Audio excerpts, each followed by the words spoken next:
Move to the next item on our agenda.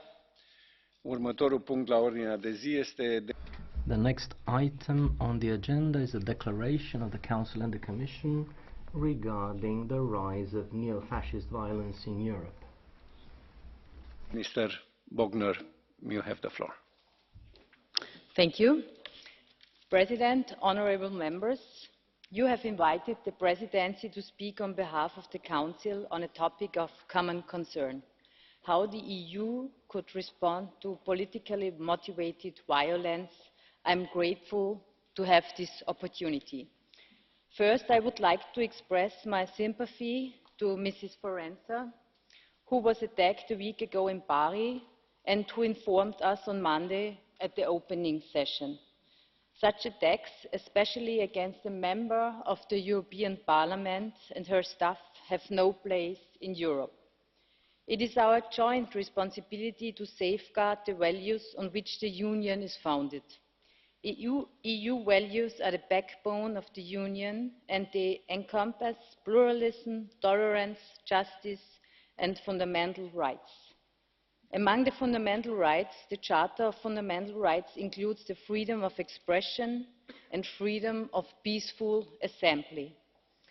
Any politically motivated attack on peaceful demonstration is an attack on our common values. The use of violence for political reasons to forbid others to express their ideas is unjustifiable in our open, democratic societies. We are appalled by the most recent violent incidents in several member states. Evidence from different sources, such as the EU Agency for Fundamental Rights and the Council of Europe, confirms an alarming increase of intolerance and hatred in Europe. Whatever the source might be, let me be clear on this: there is no justification for it. At the EU level, the Council attaches great importance to ensure the effective transposition and implementation of the Framework Decision on combating racism and xenophobia and other relevant hate crime laws at national level. The Council constantly calls upon Member States to develop effective methods to report and ensure proper recording of hate crimes. At national level, it is for law enforcement authorities and the national courts to protect the fundamental rights when those are attacked by political extremists. Let me also underline the important role of education and youth work. Also, in my capacity as a youth minister, I want to stress the need to develop democratic resilience, media literacy, tolerance, critical thinking and conflict resolution skills in learning processes. I would like to conclude by stressing how important it is to prevent our societies from becoming dominated by hatred. We are therefore obliged to take all incidents of that kind seriously and never ignore them. Thank you for your attention. Thank you, Minister. Mulțumim. Acum o rog pe doamna comisar. Thank you very much. I now give the floor to Commissioner Jourova. Mr. President, Madam Minister, honourable members, we have all seen shocking cases of neo-fascist violence in Europe in the recent months, including the shooting of 6 people of immigrant background in Macerata, Italy, and the violent far-right protests that followed, a fatal stabbing which sparked racial tensions in the German city of Chemnitz. According to the latest data we have, there are roughly 4 anti-Semitic incidents per day in France, United Kingdom and Germany. We expect Member States to act forcefully against crimes committed by neo-Nazist groups, be it in the streets, in football arenas or targeting places of worship or asylum shelters. We do, however, also have to look at where this violence comes from. Societal polarisation has increased, not the least in the social media. We read and talk to the like-minded, and this increases polarisation of our societies. As a society, we need to step up action against racism, intolerance and toxic narratives, which are shrinking the space for well-informed and democratic discussions in the public sphere and polarizing our societies. We have our Fundamental Rights Charter, and we have to make clear that its basic principles really matter, that they are not negotiable. But we have to ensure that people in Europe can also relate to them. These principles should become an anchor in the fast-changing, sometimes even confusing world, simply the bedrock of our society. For me, I understand the key principles as follows: equality in front of law, no tolerance for discrimination, freedom of speech but with limits to exclude, for instance, speech calling for violence, freedom of religion within the limits of the legal order, access to justice for all, not only for the privileged or the rich. And finally, among the main principles, I want to mention the right of feeling secure, of feeling safe, but not at the expense of safety for others. These principles can only work if they are applied and visible in everyday life of people. The Commission is leading the work on countering the increasingly worrying phenomenon of illegal online hate speech. We work intensely with Member States to step up the implementation of EU law to combat racism and xenophobia and ensure that prompt investigation, prosecution and proportionate sanctioning becomes a reality in the Member States of the EU. The intent is to be practical, and we strive to make a difference on the ground. Our work with Member States includes the compilation of promising practices and guiding principles on key issues such as hate crime training and hate crime victim support. We will also present a comprehensive guidance document on the practical application of the framework decision on combating racism. I consider these issues very important because they also send strong signals that hate crime and illegal hate speech are not tolerated and will be penalised. Also, us, individual politicians, we have a role to play in avoiding divisive attitudes and in sticking to the norms. This is the moment to stand up for the principles of our Charter. And independent media also has its role to play here. It is their responsibility to counter discourse that sows divisions, spread disinformation and encourage exclusion. The media is also instrumental in holding politicians to account and in defining the limits of what is acceptable, what is unacceptable in the society. The Commission is also tackling the worrying rise of far-right violent extremism under its radicalisation policies. The Radicalisation Awareness Network has dedicated and will continue to dedicate its efforts also to train first-line practitioners, speaking about policemen and prison staff, on how to address far-right extremism and all manifestations of polarisation. Overall, I can assure you, honourable members, that this is a priority file for the Commission and that we are working with all relevant actors, including law enforcement, civil society and industry, especially digital industry, to tackle all these problems, not only through the law, but also in our work to foster a more tolerant, safer and law-abiding society. Thank you. Mulțumim și noi, doamna comisar. Thank you very much, Commissioner. We move on to our list, and the first on our list is Gräfin Thun-Hohenstein, 2 minutes. Pani Komisarz. Madam Commissioner, President, thank you very much. Let me remind you of what St. John said, that in the beginning there was the Word. And we all know that great issues start with words, but terrible and disgusting things might origin in words as well. And we all know that word can be translated into action. Unfortunately, today we witnessed verbal aggression In many places in Europe, people are being divided into those who are better or worse, those who are patriots and those who are traitors.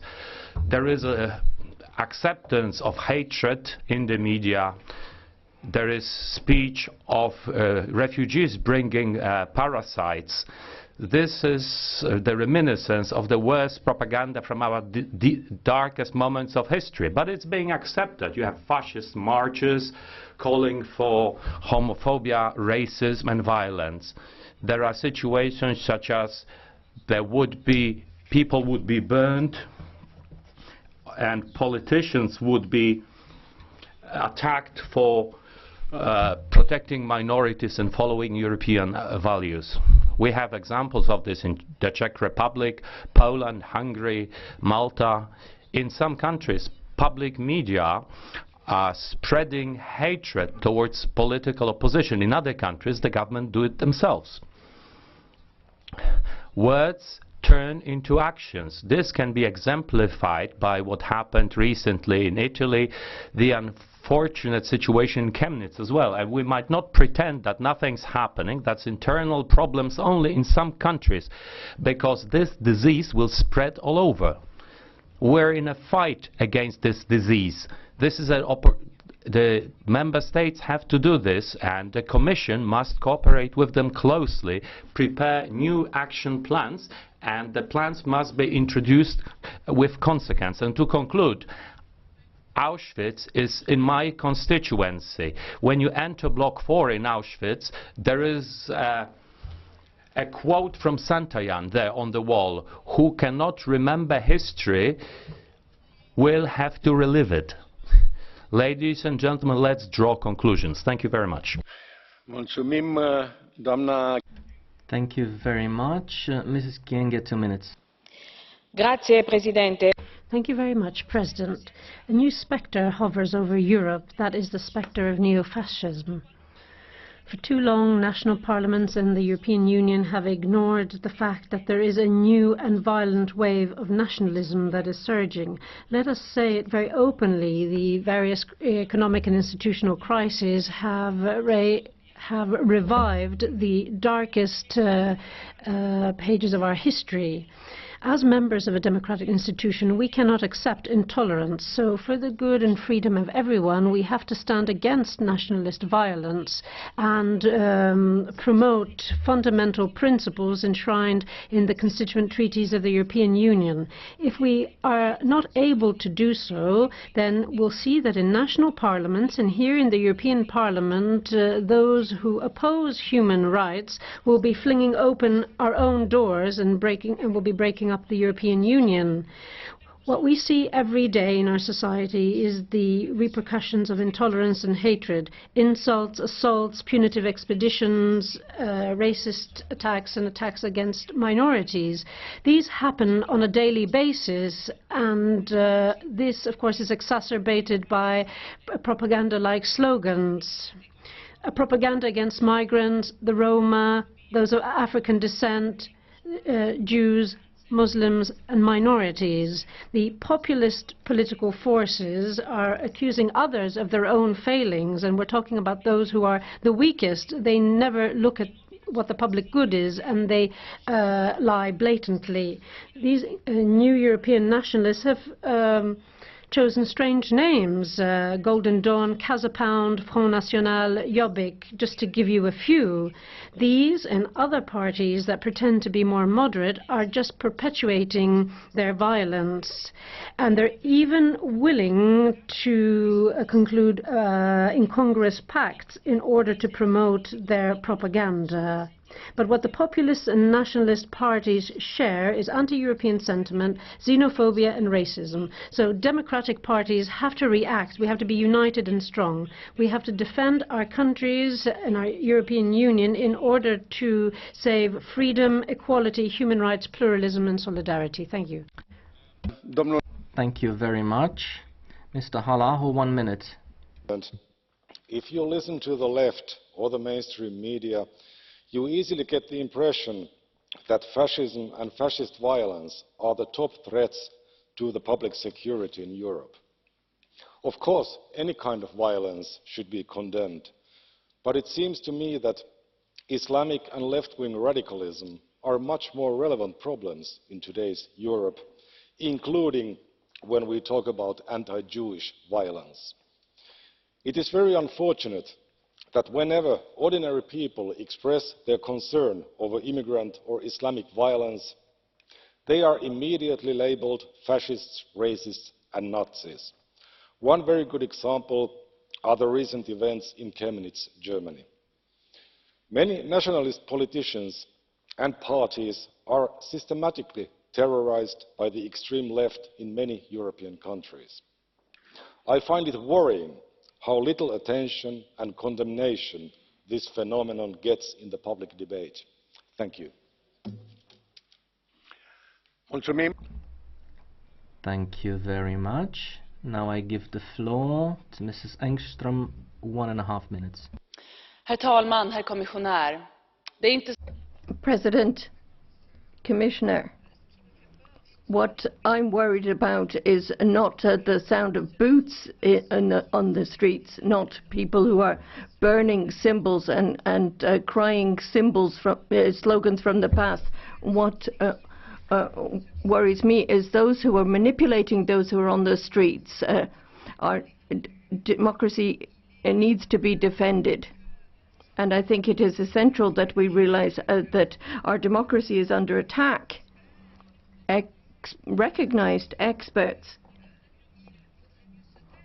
say that it's better to keep quiet when there are attacks of this type, but we do need to react when we see xenophobia, when we see ideologies that we thought had disappeared, but which unfortunately are seeing a comeback.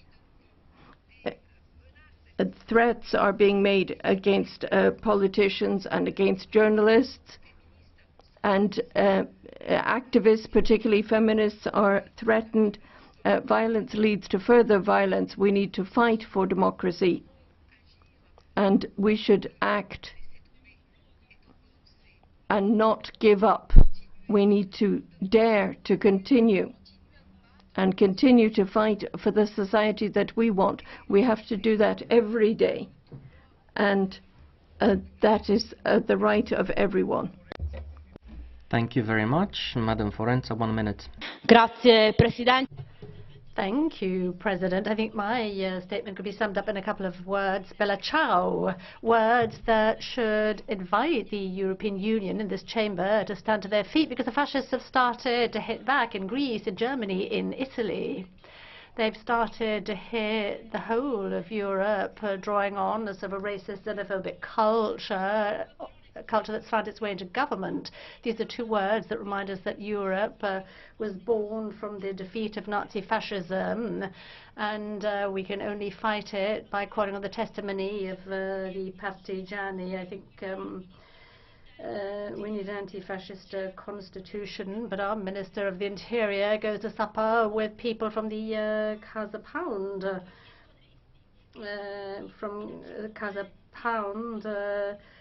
The people came from Casa Pound who attacked myself and my assistant on the 22nd of September in Bari. And on my Facebook page there are threats, insults, racism, the hallmarks of fascism. We need to ensure that the EU is anti-fascist. Anti-fascism has to be one of the founding values of the EU, and we should call for the closure of all fascist headquarters. Beni Auro, Dax, Renato, and all the comrades who are victims of fascist violence, I'd like to commemorate my speech to them. Right to you, sir. It is not just a rise in neo-fascism and neo-fascist violence that's the problem. It is political violence from both sides, including the far-left groups such as Antifa, renowned for violent disturbances. Britain's own Labour Party has been accused of anti-Semitism. And may I say, the SNP, the Scottish National Party in Scotland, tried to close down many businesses undemocratically because they didn't agree with them. So that wasn't particularly democratic. The rise in extremist politics in the EU has been caused by the EU itself. The EU has ignored so-called populist parties like UKIP, Five Star and the Swedish Democrats, and they leave the doors open to an unlimited number of people competing for jobs with ordinary working people. What do you expect if the EU tries to replace the nationalistic working class with a homogeneous bunch of people from abroad who will support the EU? They believe they'll vote for them. Chancellor Merkel opens the doors to everyone. What do you expect? People will defend their jobs and their homes, and they don't necessarily want their... Sorry, sir. I'm just finishing off, sir. They don't want their religions or anything else changed. They want their homes, their freedoms. You can't stop them defending that. Thank you, Mr. Borghezio. Un minuto. Grazie, Presidente. Thank you very much. It is grotesque to hear you talk about the dangers of fascism so many years after the end of the Second World War and the civil wars and historic fascism. It must be a Freudian thing. It is grotesque because fascism no longer exists. This debate reminds me of something that a grand intellectual, Pier Paolo Pasolini, said, and he said that we should be very careful against those who talk about the dangers of fascism. It might not be, maybe it is a weapon to distract the masses against real fascism, financial fascism. Of course, we condemn what has happened with the black shirts, but those who use this are doing nothing to fight against financial fascism. And we're talking about 5 million poor people, and we've forgotten them. The previous governments didn't pay attention to them. The nationalists, populists, and so-called fascists have thought about it, and you never spared a thought for them. 1 minute and 30 seconds.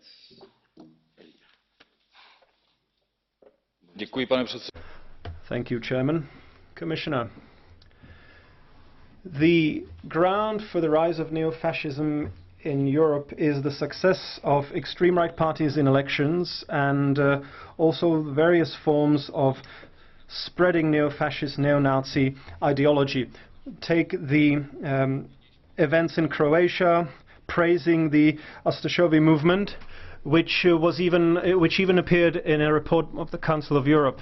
The violence in Chemnitz is then surely something we all still remember. Nevertheless, I do not think that the strength of extreme right parties today is such that they could undermine the foundations of Europe themselves.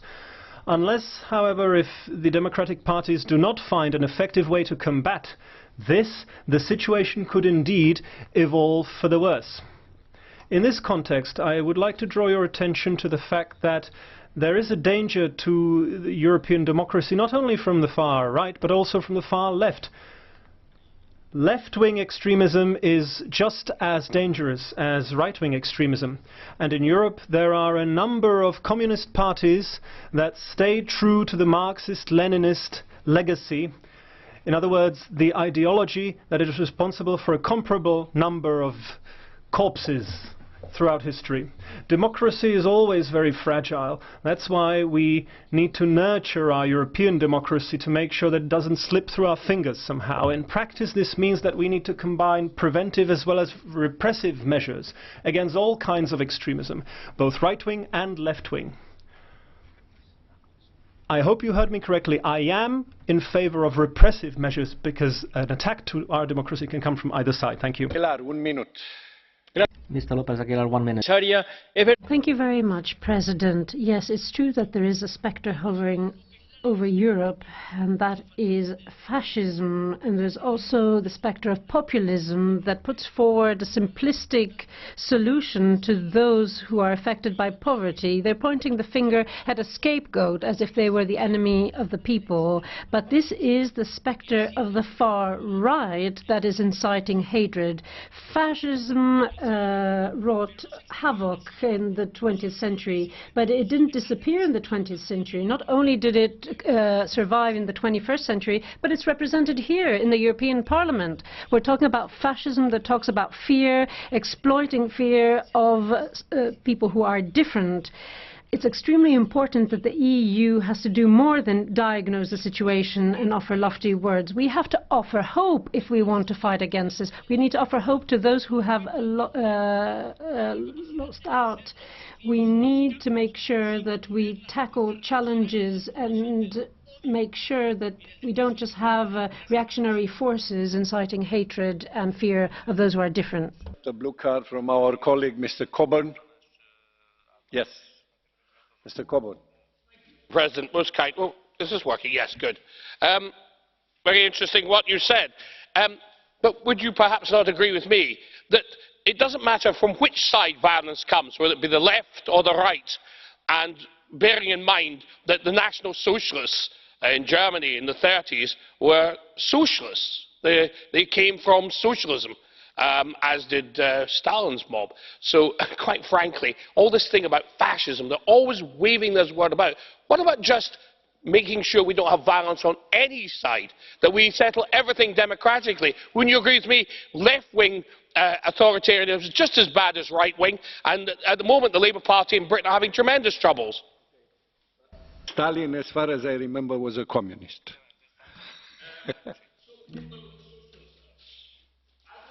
Yeah, I know.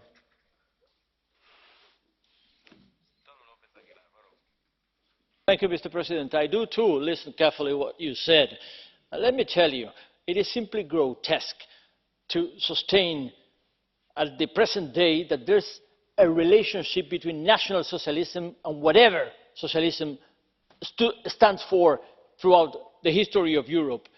Socialism is, first of all, democracy, respect for human rights, and National Socialism is pure fascism, which is the denial of democracy, human rights, the European ideal, the denial of civilization, and the instigation of hatred in a pure state of negative mind. So, being a socialist in the 20th century and the 21st century means standing up right against any form of fascism, whatever you name it. National Socialism is fascism, whatever you name it. I wonder where he is. Mr. Jurek. President, ladies and gentlemen, Hans-Georg Nassen, chairman of the Federal Office for the Defense of the Constitution, was made to step down because he said that the Chemnitz events was fake news, as well as the films shown illustrating the alleged events in Chemnitz. So one thing is now certain: Germany has a huge problem with fundamental rights, and the authorities of the EU have so far been, what is quite interesting, very silent, because either there is something wrong with the German society, people are hunted in the streets in Germany, or our authorities are misleading our societies, are hiding the truth, and are manipulating the public opinion just in order to divide and rule. Either or. There is no third option. So Germany has a problem, and the European institutions are claiming they are defending fundamental rights, but somehow they are very silent about what's going on in Germany. We are pretending that Germany is above the law. Thank you. 1 minute. Liebe Kolleginnen und Kollegen. Sorry. Bitte. I didn't notice, the blue card. Our colleague, Mrs. Kyenge, has one to address to you. Okay? Okay. So you have the floor. And then afterwards. Sorry.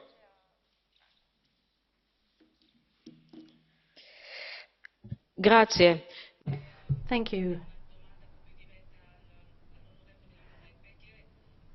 It's a sort of a question, not so much to Mr. Jurek, but I think the use of some words in this chamber is inadmissible. There was no reaction, so I would invite the chair to listen once again to the last section of what Mr. Borghezio said, and to have a close look at his words. I mean, I sat back, but I saw there was no reaction, so I would invite the chair to have a look and see whether some action is required. Okay, but this should not require us to ask Mr. Borghezio to repeat that phrase, especially if it's not. But in any case, I would appeal to you to watch the language, if this is true, you know. So, thank you very much. Now, Mr. Franz. Liebe Kolleginnen und Kollegen. Colleagues, in Germany since 1990, there have been 169 people killed as a result of neo-fascistic violence. And we can't trivialize hate speech as we see it happening at the moment. It starts with language and then the barriers fall. We shouldn't relativize neo-fascism or ignore it, because then we're doing a disservice to those who have been killed and their survivors. And in the parliament there are people who are co-responsible for the burning of refugee accommodation, etc. And we're talking about people's destinies. That's something that we mustn't forget. Colleagues, if we have even a speck of decency, we must stand up to neo-fascism. Thank you very much. Mr. Schödewan, 1 minute. Ja, vielen Dank, Herr. Thank you very much, President. Fascism isn't an opinion, it's a crime. A group of alleged right-wing terrorists were arrested yesterday, and we know that as of 1990, at least 169 people have been murdered by neo-Nazis, according to one of the mainstream media. A month ago in Chemnitz, there was a demonstration of neo-Nazis together with ARD politicians that led to attacks and assaults on journalists and migrants. Now, this party, President, sits here in the European Parliament, here in the left. We will not leave the right to their murderous ideology. We stand up for tolerance, anti-fascism, and we've seen demonstrations in favour of fundamental human rights in hundreds of towns and cities. And on the 13th of October, we're waiting hundreds and thousands to join us in a demonstration in Berlin for a free and open society, solidarity rather than exclusion, and we will stand up to right-wing thugs. They will not succeed. Mr. Coburn. Sorry, that's it. So we move on. Mrs. Ward, 1 minute. During Ramadan, I attended a wonderful interfaith community event at Didsbury Mosque in my constituency. Taste Ramadan was one example of the We Stand Together movement that has grown up in response to the attacks on our multicultural 21st century society. On the 20th of October, activists from Stand Up to Racism and Unite Against Fascism will stand in solidarity with the mosque community against an intimidating protest planned by the fascist English Defence League. But this is not an isolated incident.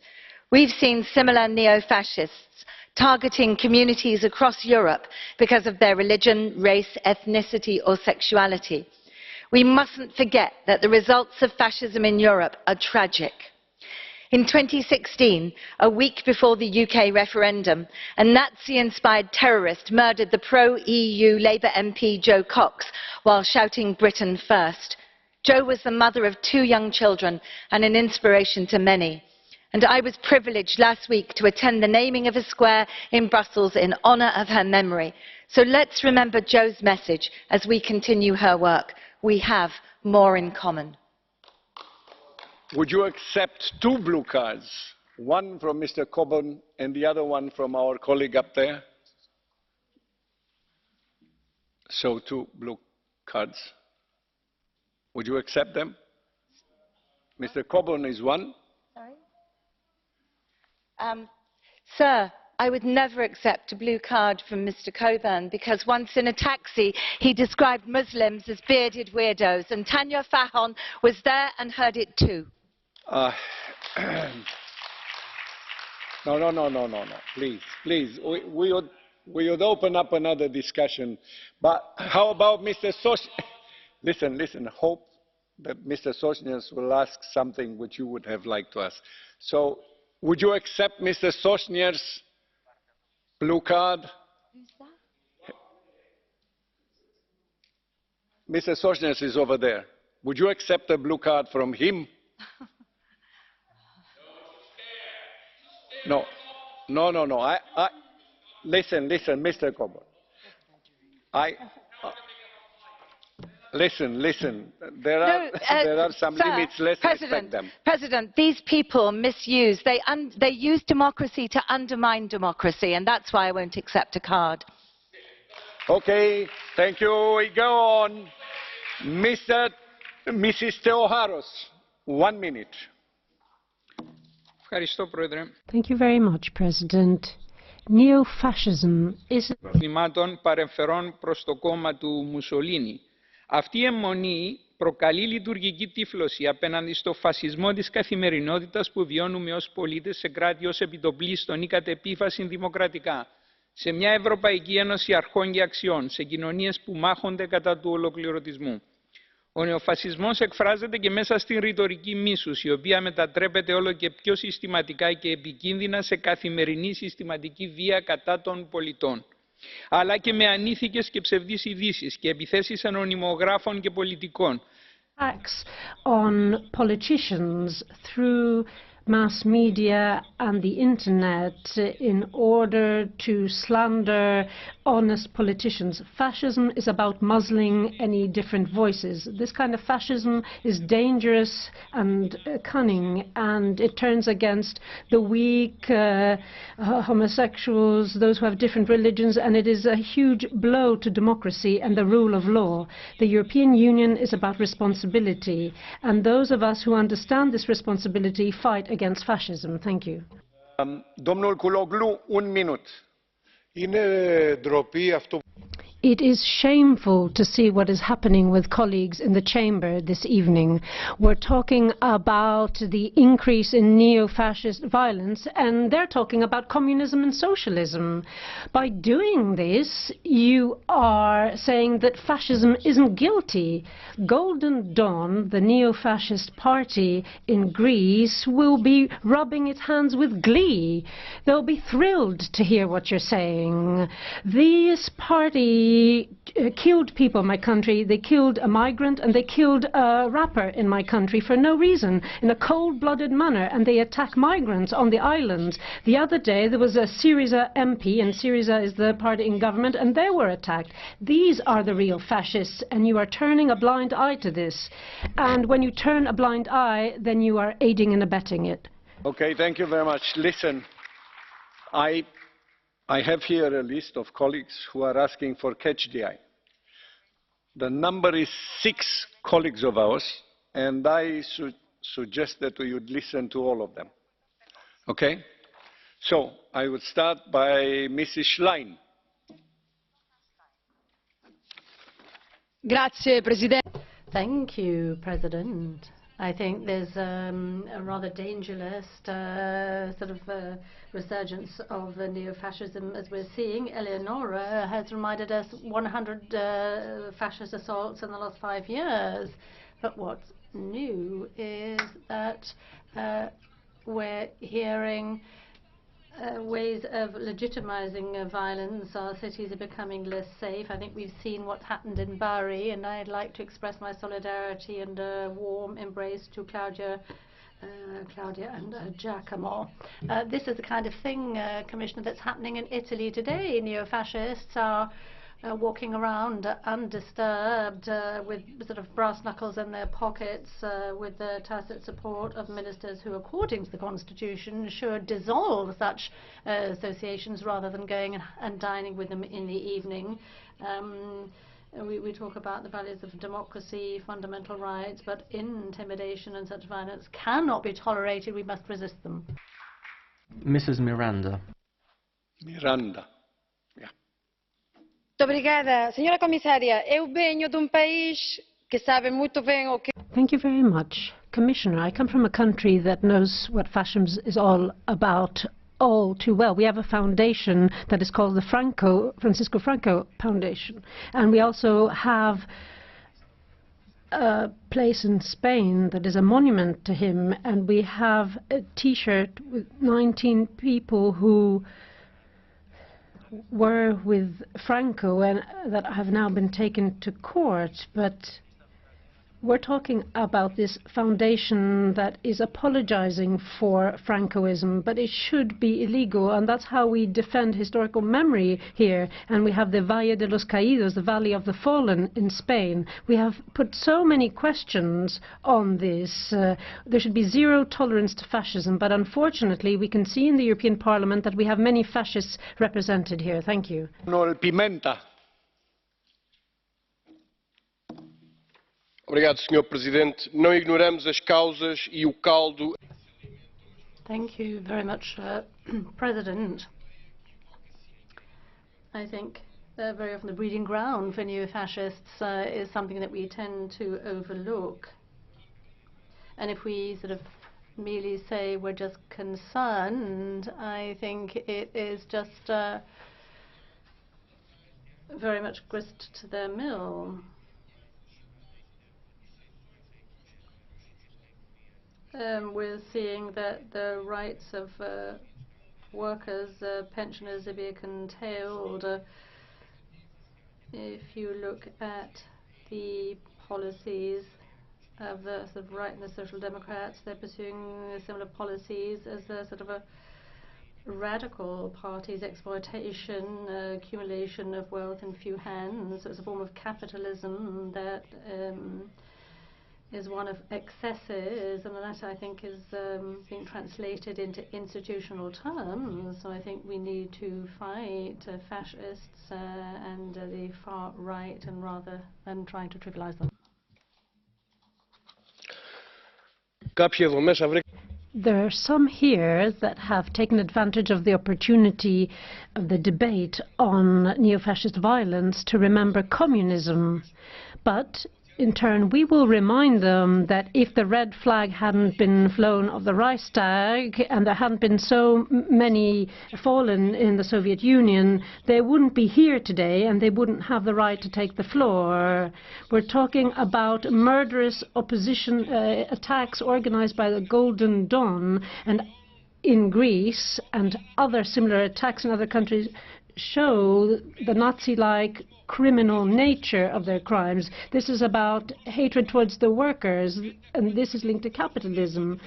So many, 5 years after Fisas, the rapper Fisas, was murdered, we have these fascists that are still walking freely in the streets. And of course they thrive on the policies of the EU that go against the interest of the workers. They are encouraged by the state apparatus and capitalism. Doamna Valina. Mrs. Valina. Gracias, Presidente. Thank you very much. In Asturias, over the last few weeks, there has been a campaign attacking public posts. And this became worse after the murder of one of the local councillors in our municipalities. This was a savage murder. They tried to kill him by blows to the head, and they couldn't until they had to strangle him. This happened in Asturias, and so many politicians have been threatened. And our mayor was threatened 3 days after this murder. And 3 days later, another local councillor had the RIP sign painted on his car. And when I was mayor, I got anonymous threats, and my dog was shot inside my own home. We never found out who committed this.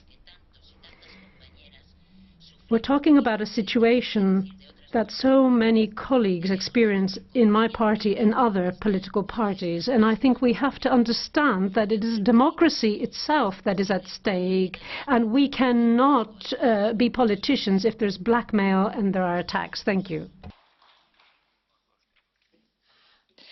To charakterystyczne, pani It's typical that Madam Ward would not reply to the blue card by silencing a democratic debate. Why did you want the debate in the first place? Why did you want it? The only point in this debate, so the possibility to ask questions, you're now rejecting it. So I have it in the first place. You want to listen to yourself only. You're fanatics. You don't want to talk about what really the point is. It's a scandal, the wording of the title. It's only new neo-fascism. And you don't want to talk about Antifa. Let's talk Antifa.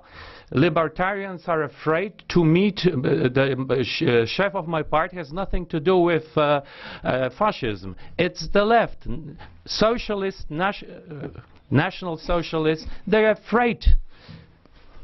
Speech, please. We should not launch accuses or something like this. If you want to say something,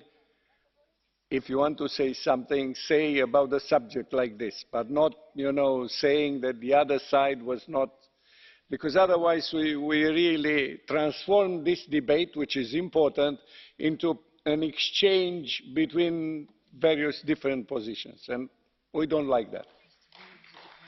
Yeah, Mr. No właśnie debata polega... That's the point about it. That's the point in having a debate. Exchange opinions. Yeah, Mr. Jurek. Pan za każdym razem, kiedy na tej... Well, it seems every time such debates are used to justify communism, Madame Forenza and other people can call their own parties whatever they like, but in the name of the victims of Nazism, please don't do that. When that red flag was hanged, the ministers of the Polish government fought against the Germans the whole war, so please pay some respect to the victims of communism. Here, we have to... No, I understand the positions of everybody here. We have to address ourselves to the topic at issue here. And I would conclude with a reflection of a Soviet scientist who said, that history is very difficult to predict. So let's not get into that. Thank you very much. So we do not have blue cards at 1 minute, at this catch the eye procedure, okay? So,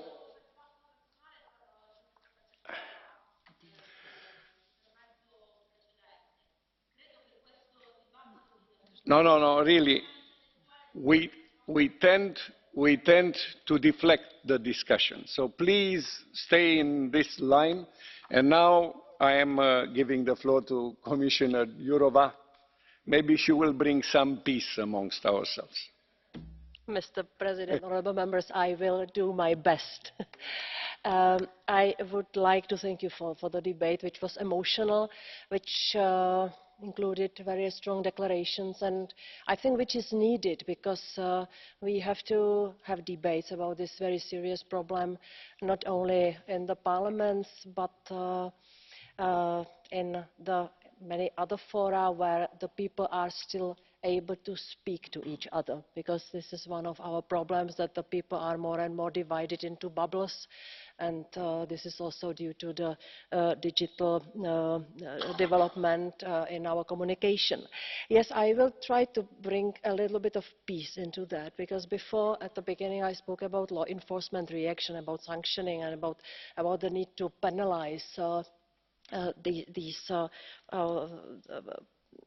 symptoms and aggressivity and violence.